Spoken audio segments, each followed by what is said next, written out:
Hi there guys, well today we're going to be taking a look at a mid-tower chassis which is actually already on the market. This here is the Thermaltake View 28 RGB Ring Edition. And so after the success of View 27 last year, Thermaltake is back again with another gull wing type of design which kind of steps away from your traditional cases to offer up something unique. The gull wing design involves a wraparound window to allow a view from more than just one angle. View 28 also comes with an LED switch and respective fan hub which allows you to take full advantage of RGB fans and lighting strips. This Ring Edition gets its name from the very fact that Thermaltake include one of their RGB cooling fans. Now looking at the price for this case here, you're looking at around about £60 in the UK and then $80 if you are in the US. As this here is at the kind of lower end of the case market. So if you're perhaps on a tight budget, you're building a new system and you need something which is affordable, then this might be worth your consideration, might be a good one to go with.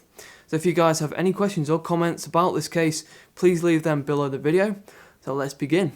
Right guys, well we're going to start at the very front of View 28. Now as you can see, the front panel here has this reflective and shiny surface, and towards the top we've got a concave circular cutout, which looks a bit like a subwoofer. Now the idea behind this feature is that it will light up and provide us with some RGB functionality. Lighting control can be adjusted from the top via a button. And the other idea with the front panel is that it is semi-transparent, so if you do have some LED fans at the front, then they will be visible while the panel is attached. But pulling that cover off the front highlights that there are no fans included with the purchase of this case, unfortunately. However, there is space there for including up to 3 120mm fans if you want to add in those. And a dust filter is included, but as you can see it is flimsy and it's quite thin. Up at the top of our case there is a selection of ports to use, which include a reset button, 2 USB 3 ports, 1 USB 2 port, headphone and microphone jacks, a button for adjusting the RGB lighting, activity LEDs, and then the power button. And so all of the essentials there for basic functionality. Now on a traditional case, we'd perhaps have some mesh up at the top and some fan mounts and maybe a removable panel, but since View 28 uses what Thermaltake term a gull wing design, the top wraps around from the side and it continues to give a view of the system within. And so as you can guess, we can't install any cooling at the top due to this. So as we just mentioned, the prominent side has this panel here with a large window, giving us a good view of the configuration inside, while over on the reverse there, we have just a solid panel. And both side panels have those thumb screws for fixture.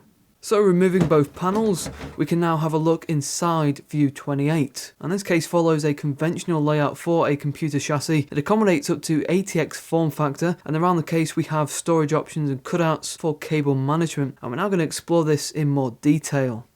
Now the power supply sits at the bottom of the chassis and there are rubber mounts underneath to cushion it. As you can see, the lower section is completely sealed off to keep the visible side nice and tidy. And so to install that power supply you will need to move it in from the alternate side. And if you've got a power supply there which is 180mm just like us, then due to the placement of that hard drive cage, you will need to remove it just to get that power supply in. As what you'll find is the cables touch and it's impossible to maneuver anything. And that in itself is a bit of a drawback because while the cage is removable, you can't put it somewhere else inside the case.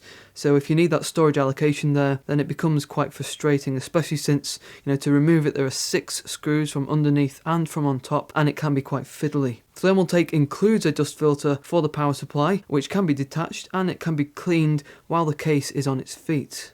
Above the power supply we have a series of 8 PCI covers. Each of those have the ventilation cutouts, however Thermaltake has opted for standard screws over thumb screws, so you will need to get that trusty screwdriver out. You'll also notice that next to the horizontal PCI covers we have 2 vertically arranged ones too. View 28 allows you to have the graphics card rotated to show the top side, and to do this you will need to purchase a separate riser cable. Above this we have a 120mm exhaust fan. This here is one of Thermaltake's Ring RGB fans, so it will light up when the system has power. And incidentally, over on the back of the Mobo tray we have a fan hub which allows you to connect up to 8 fans and RGB lighting strips. In the usual space where we'd have an optical bay for a DVD drive, Thermaltake has engineered mounting holes for attaching SSDs, and those run all the way down to the very bottom. That configuration also lends itself to allowing you to install a water pump if you do plan to use water to cool your system. We've already looked at the front of View 28 and there are no fans included, but there is space for a trio of 120mm fans or up to 360mm radiators. Now, as well as the SSD placements at the front of the case, over on the other side we have the cage that we've already referenced. This cage can house two 3.5-inch or 2.5-inch drives, and they just pop into this tray here, as you can see. The larger drives there go in without any need to attach screws, while an SSD will need some attaching to the underneath. Now, of all the trays that we've come into contact with, these actually feel much better quality and they don't flex as much. On the back of the Mobo tray, we also get an additional SSD spot. The bracket here just needs to be removed and the drive attaches via the screw holes. Okay, so next we'll get a closer look at the clearance options within View 28, as this is quite an important area really for you system builders who need to know whether something will fit or not.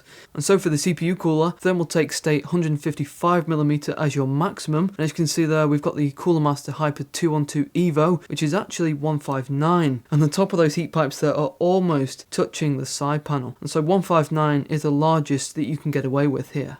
In the graphics card department, there are no real limitations since there is nothing at the front to cause any obstruction, and so we have up to 410mm covering even the biggest models out there. Now, the location behind the Mobo tray is important for storing cables, but here we have just under 1.5 centimeters, and so cable management inside this case is one particular area which I think could be improved. You know, the tight space for the power supply, the position of the hard drive cage and the fan hub can make it quite tricky to get a tidy arrangement, so you will need patience and you will need a bit of creativity. For water cooling, there are just two spaces for radiators, one at the back which can obviously take just a 120mm unit, and then at the front there we've got the space for installing a rad which is up to 360mm. Okay, and finally guys, we're now just going to do a quick sound demo to give you a better understanding of how loud View 28 is with its single 120mm fan.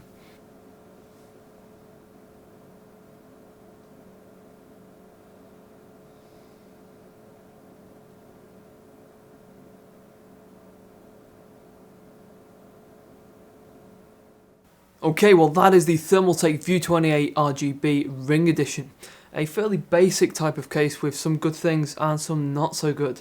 So let's start by pointing out some of those more favourable features. The gull wing approach is definitely a nice change. You know, being able to see things from a slightly different angle is good, although you know the extent of what you can see will be dependent on the CPU cooler. And of course the downside with this is that you won't be able to install a 240 or a 280 liquid cooler up at the top. Instead you're going to need to install it at the front. It's great that we have the fan hub on the reverse side for up to 8 fans and the lighting strips, and of course that also pairs up with the button at the front, which is handy to have on the fly. Inside View 28 there is plenty of storage options, actually more emphasis on SSDs rather than mechanical drives, which is what you want to see in a new case. Now, the not so good features come in the form of the placement for that hard drive cage on the reverse side, the position of the fan hub, and that limitation on the power supply. All of those things can actually be quite easily updated and adjusted. You know, being able to just have that hard drive cage adjustable in different places, moving it slightly further along will fix that power supply issue in itself. And you know, well, the fan hub, that could be repositioned as well just to enhance the cable management and make it a little bit easier. It's also a bit of a shame that we don't get that riser cable straight out of the box. Now, if you want to rotate your graphics card and have it positioned with the top side facing, you will need to spend extra cash to achieve that. But as it stands, you know, there is plenty of storage options inside this case. Stores big graphics cards and decent sized CPU coolers. So for 60 quid, $80, it isn't too bad. So that completes our video today, guys. Let me know what you think of this case in the comments box below. Let me know your opinion. As always, I really appreciate you guys watching today. Be sure to connect with us on social media to see what is going on between these videos. Take care of yourself, and I'll see you guys next time.